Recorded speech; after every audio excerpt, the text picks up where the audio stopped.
আল্লাহ শুকর, আমি অনেক আগে মাঝে মধ্যে আমাদের মসজিদে আলোচনাগুলি করতাম।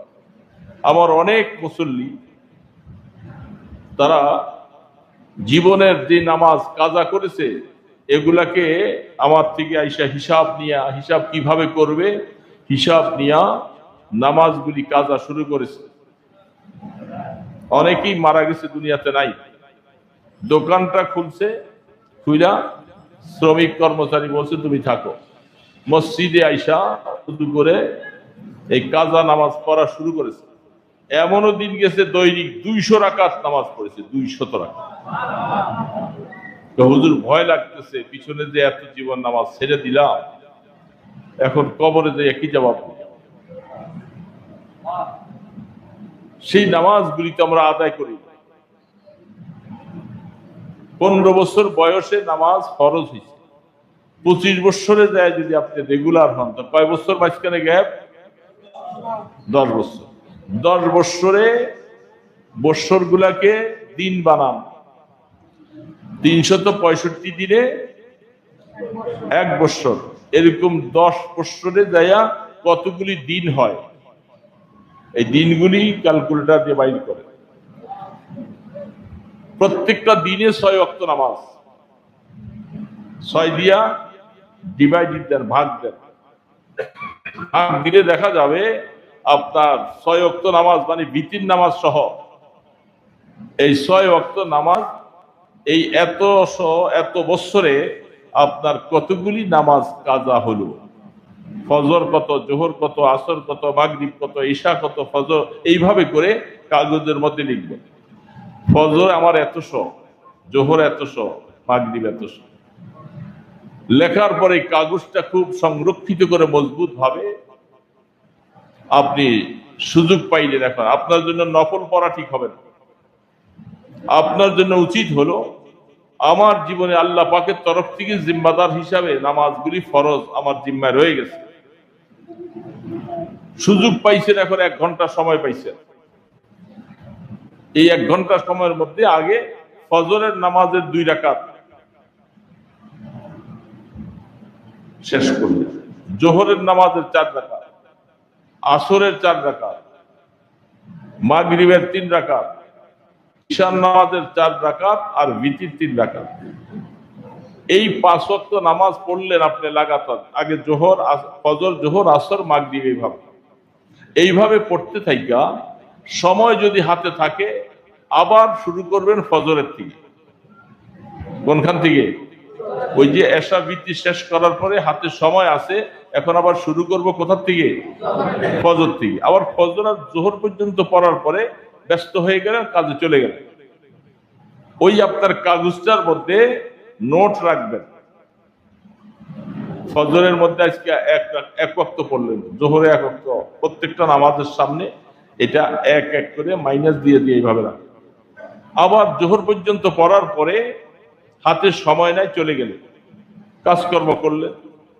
ফিরে যখন আবার সময় পাবেন তখন সময় পাইলে এবার এসে আবার শুরু করতে হবে কোনখান থেকে? আসর থেকে। আবার আসর, মাগরিব, এশা, বিতির নামাজ পড়ার পরে সময় থাকলে আবার ফজরের থেকে। এইভাবে নামাজগুলি পড়তে হবে। আর মনে মনে খেয়াল, আল্লাহ আমার জীবনে যত নামাজ আমি কাজা করেছি এটা দিলে দিলে খেয়াল করব।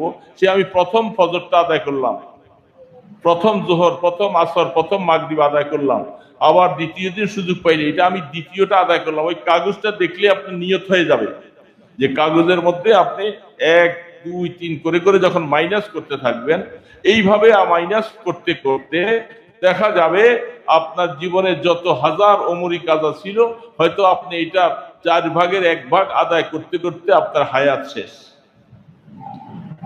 হায়াত শেষ, আপনি কবরের দিকে পারি। হাদিসে লেখে আল্লাহ সুবহানাহু ওয়া তাআলা দেখবে যে আমার গোলাম সে যে নামাজগুলি ছেড়ে দিয়েছিল, ভুল স্বীকার করে সে নামাজগুলি আদায় করা শুরু করেছে, তার হায়াতে বের পায় নাই। আল্লাহ পাক বলে যাও তাকে মাফ করে দাও। তা করবেন না।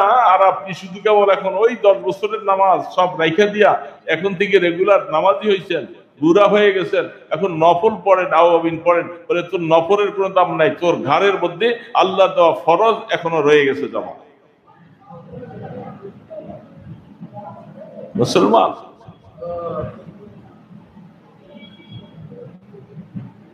জান্নাত এটা মামার বাড়ির আবদান না। এক ওয়াক্ত নামাজ বিনা কারণে ছেড়ে দিয়ে ৭,০০০ বছর জাহান্নামে জ্বলা লাগবে। একদিন জ্বলার ক্ষমতা আছে, একদিন।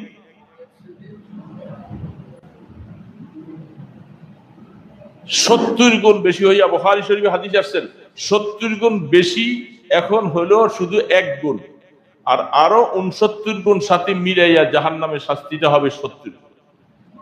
দুনিয়ার আগুন থেকে ৭০ গুণ বেশি হবে। ১ সেকেন্ড শাস্তি সহ্য করার মতো ক্ষমতা নাই বাবা। ইচ্ছা করে নামাজ ছেড়ে দিলাম কোন কারণ, এইভাবে আপনি নামাজগুলি আদায় করেন, বহু আল্লাহর বান্দা সে ভয়ে কাতর হয়ে গেল, আমি কি করবো এই সংসার, আমার জীবনে এত নামাজ।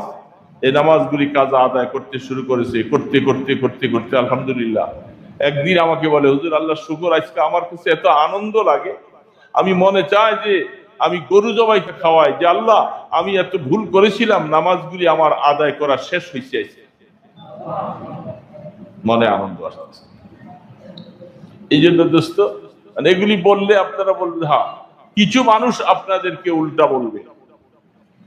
আমি যা বলে গেলাম দালিলিক ভাবে, দলিল ভিত্তিক বলছি, প্রয়োজন হলে আপনারা দলিল নেন। কিছু কিছু মানুষ আমাদের সমাজে আছে, অনেক সময় ইউটিউবে দেখবেন, এটা সম্পূর্ণ ভ্রান্ত কথা, যেহেতু গুনাহ করলে নামাজ ছেড়ে দেওয়া কবিরা গুনাহ, নামাজ ছেড়ে দেওয়া কবিরা গুনাহ। কিন্তু কবিরা গুনার জন্য আল্লাহ পাক বলছে তুমি তওবা করো, মাফ করে দিবে। এই জন্য আপনাকে এই ফতুয়াটা দিয়ে দিছে যে আপনার আর ওই নামাজ পড়া লাগবে না, শুধু বলবে যে আল্লাহ মাফ করে দাও। সম্পূর্ণ এটা ভ্রান্ত কথা। নবী করিম সাল্লাল্লাহু আলাইহি ওয়াসাল্লাম খন্দকের যুদ্ধে ৪ ওয়াক্ত নামাজ কাজা হয়েছে। সাহাবায়ে কেরাম সহ কাফের মুশরিকেরা এইভাবে আক্রমণ চালাইছিল, একটা মিনিট সময় পায় নাই যে ইশারা দিয়া হলো নামাজটা পড়বে, এতটুকু সময় দেয় নাই কাফেররা। ৪ ওয়াক্ত নামাজ কাজা হয়েছে। পরে যুদ্ধ শেষ হওয়ার পরে ৪ ওয়াক্ত নামাজ রাসূল একসাথে কাজা আদায় করেছেন। সুবহানাল্লাহ।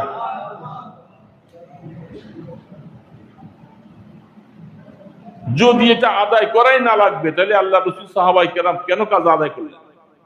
কেন আদায় করলেন? আল্লাহ রাসূল থেকে বড় দোয়াগির আপনি হয়ে গেছেন যে আপনি মাফ চাইলে আল্লাহ মাফ করে দিবে। রাসূল তো এই কথা বললেন না সবাই মাফ চাও, আদায় করা লাগবে না। আল্লাহ রাসূল নিজে আদায় করে দেখাই দিয়েছেন, কাজা হয়ে গেলে নামাজ আদায় করতে। এই জন্য দোস্ত, যাদের সাহস হয় হিসাব করে যে আমি কখন থেকে নামাজে রেগুলার হয়েছি, আমার 15 বছর বয়স থেকে, ওইখানে হিসাব লাগাইয়া এগুলাকে কাউন্ট করে পকেটে রাখবেন, আর আস্তে আস্তে করে কাজা আদায় করবেন। আদায়ের সিস্টেম ওই ফজর থেকে শুরু। ফজর, জোহর, আসর, মাগরিব পড়ে চলে গেলাম, সময় নাই, আবার আইসা এশার ভিতির করে আবার ফজর থেকে শুরু করতে হবে। এই সিস্টেম অনুযায়ী আদায় করা লাগবে। এখন তো শুনলে একটু কষ্টই লাগবে। ঋণ করতে করতে করতে করতে ঋণের বোঝা লক্ষ লক্ষ টাকা হয়ে গেছে, এখন ঋণ দিতে পারে না। এখন বলে যে আত্মহত্যা করতে মনে চায়। কেন এত ঋণ করছিলাম? কেন করছিলাম? এত টাকা ঋণ করলে কেন? এখন ঋণ দিতে পারো না। এই জন্য এখন কষ্ট লাগে। নামাজগুলি সব ছেড়ে দিয়া রংবাজি করেছো, মজা করে করে সব চলছো, এখন হঠাৎ করে চিনতে আসলো, হায় হায় কবর তো সামনে আসতেছে, কবর সামনে আসতেছে, এখন তো কবরে যাওয়ার পরে পানিশমেন্ট হবে। এখন চিন্তা আসতেছে, তা আগে কেন নামাজ ছেড়ে দিছিল? এত আলেম ওলামারা, এত কোরআন হাদিস বারবার বলতেছে 15 বছর বয়সে তোমার উপর নামাজ ফরজ, হিসাব শুরু হয়ে যাবে। তখন ভালো লাগে নাই, শরীরের রক্ত গরম ছিল, আরে কি আর হবে, কি হবে? দোস্ত একটু চিন্তা করো, রাত্রা বালিশের মধ্যে মাথাটা রাইখা চিন্তা করো যে কি হালাত, কি অবস্থা। কথাগুলি বুঝে আসছে বাবা? আমাদের জীবনে যদি এরকম কাজা নামাজ থাকে, এটাকে কালকেই বসে হিসাব শুরু করে, হিসাব করে কাজা আদায় করা শুরু। আপনার নফল পড়া ঠিক হবে না, আপনার কাজ হলো পাওনাওয়ালার পাওনা আগে দেন, দান করব পরে, দান পরে, আগে পাওনাওয়ালার পাওনা দিয়ে পারবেন। এই জন্য কথা